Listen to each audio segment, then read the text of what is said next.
Paper leak जैसी घटनाओं पर नकेल कसने के लिए केंद्र सरकार ने तैयारी कर ली है। देश में एंटी पेपर लीक कानून लागू कर दिया गया है। नीट परीक्षा में गड़बड़ी के बीच केंद्र सरकार की तरफ से बड़ा फैसला लिया गया है।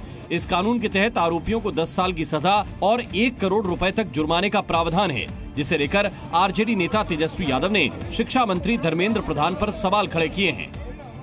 आदरणीय धर्मेंद्र प्रधान जी वरिष्ठ नेता हैं, भाजपा के बड़े अनुभवी मंत्री हैं। वो तो मानते ही नहीं थे कि भाई पेपर लीक हुआ। जो नहीं मानने वाला उसके लिए भी लॉ ले आया जाए।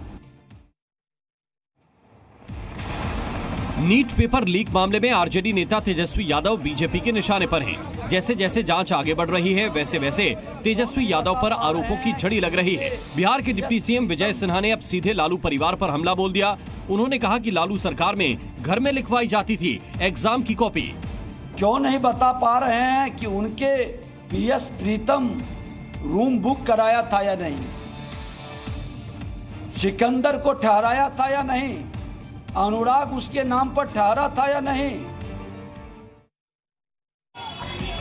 दिल्ली में जल संकट पर सियासत जारी है। एक तरफ जहां बीजेपी आम आदमी पार्टी की सरकार के खिलाफ मोर्चा खोले हुए है, वहीं दूसरी तरफ जल मंत्री आतिशी पानी की मांग को लेकर अनशन पर बैठी हुई हैं। बीजेपी कार्यकर्ताओं ने आज दिल्ली जल बोर्ड कार्यालय के बाहर विरोध प्रदर्शन किया, लेकिन देखने वाली बात थी कि इस प्रदर्शन को काबू में करने के लिए पानी की बौछार का इस्तेमाल किया गया। जहां पानी के प्रदर्शन में पानी की ही बर्बादी देखने को मिली। आज जल मंत्री आतिशी के अनशन का दूसरा दिन है, जहां आज उनका हेल्थ चेकअप भी किया। आतिशी के ब्लड प्रेशर, वजन और शुगर लेवल में गिरावट आई है। बिहार के सीवान में गंडक नहर पर बना एक पुल अचानक टूट गया। पुल टूटने की वजह से नहर का पानी गांव में घुस गया, जिससे गांव में अफरा तफरी का माहौल हो गया। खेतों में धान की फसल बर्बाद हो गई। इससे पहले अररिया में भी उद्घाटन से पहले पुल गिर गया। एक हफ्ते में पुल गिरने की ये दूसरी घटना है, जिसको लेकर नीतीश सरकार पर आरजेडी हमलावर है। सरकार का कारनामा है कि हर हफ्ते कोई न कोई पुल गिर रहा है।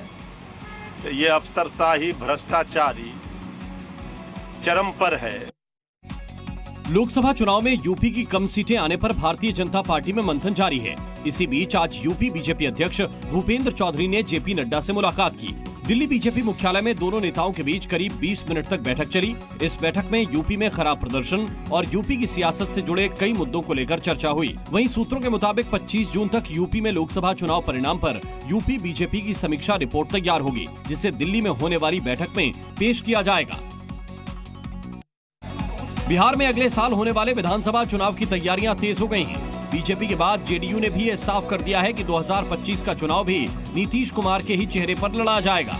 इस फैसले पर बिहार के डिप्टी सीएम सम्राट चौधरी पहले ही मुहर लगा चुके हैं। तो वहीं अब जेडीयू ने साफ कर दिया है कि 2025 में आएंगे तो नीतीश कुमार ही।